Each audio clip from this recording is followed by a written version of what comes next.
everybody. I'm Jessica Ross, the director of the Washington County Public Library in Chatham, Alabama. I've been the director here for 15 years, and it is a super vibrant, active community. So for those of us who do like to talk and do like to visit and connect with each other, this has been a challenge. We're just kind of taking it one day at a time. As far as help in our area, our hospital feels prepared at this point as much as they can be. They've tried to help neighboring areas that may have had more need in hopes that if we do experience an influx here of confirmed cases, that people would help us as well. So I think everybody is informed or as prepared as they think they can be, but that changes every day.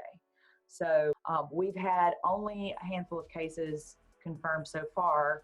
We only have 7 confirmed cases, but we do have 2 deaths. Close to the public. We have tried to help people at the drive-up window as much as we can. We have a little teller box that slides out that people can put things in that they need copied, and we handle them with gloves. We're also, we've certainly moved our focus more to online materials versus actual physical materials. Now, up to this point, we are still taking books off the shelf, wiping them down, putting them in a bag with someone's name and putting them outside the door so that they can drive by and pick them up, especially for our patrons that aren't comfortable using electronic materials and computers. They really want to have those books in their hands. So what we did last week, when we realized that we're going to have to really limit what we're touching and what other people are touching, we just went ahead and said, okay, what are some authors? Who are some preferred authors, some titles that you'd like to read? And we just made crates of books for people to take that were things that had been donated that we were planning to sell in a book sale for the spring, but we didn't get to have our book sale. So we're just taking crates of books and offering them to people and saying, hey, if they make it back, great. Deliver them back in 3 months. No hurry. Let us know what you need, and we'll try to make you a crate of books so that you don't have to come back for another month or 6 weeks. You can have what you need. What we wanted to do right off the bat was to say, hey, how can we help community leaders, elected officials, organizations, social services? Here is what we have to offer. We have a parking lot with Wi-Fi. We have a meeting room that could be utilized if you need actual space. Our building's close to the public, so we can utilize this space in new ways. But we also have staff who are willing to step in and help.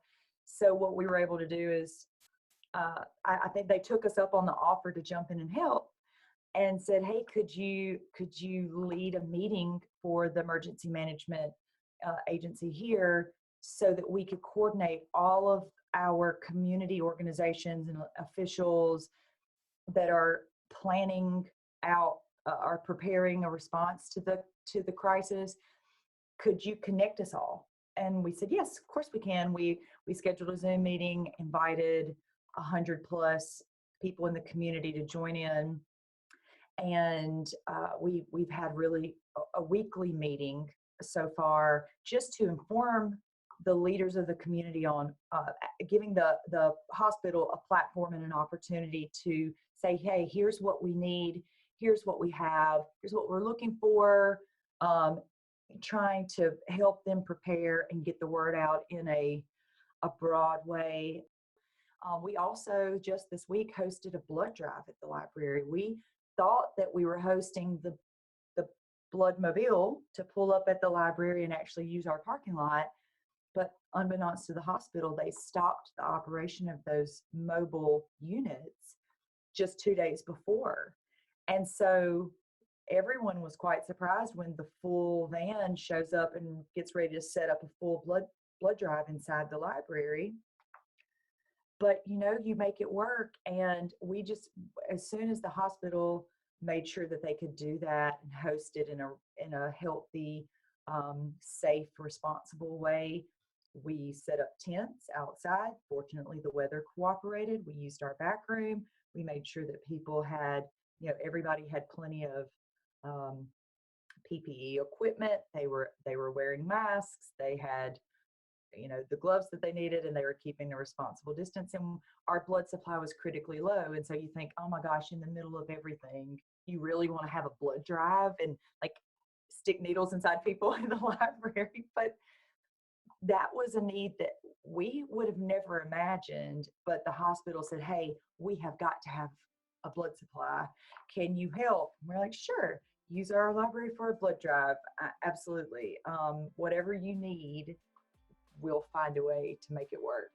That was a great opportunity for us to offer something that people normally wouldn't associate with the library, but it absolutely it fulfills our mission to help whatever that communication need is, whatever that informational need is. That's where we want the library to fit in and offer services, because sometimes it is the unexpected.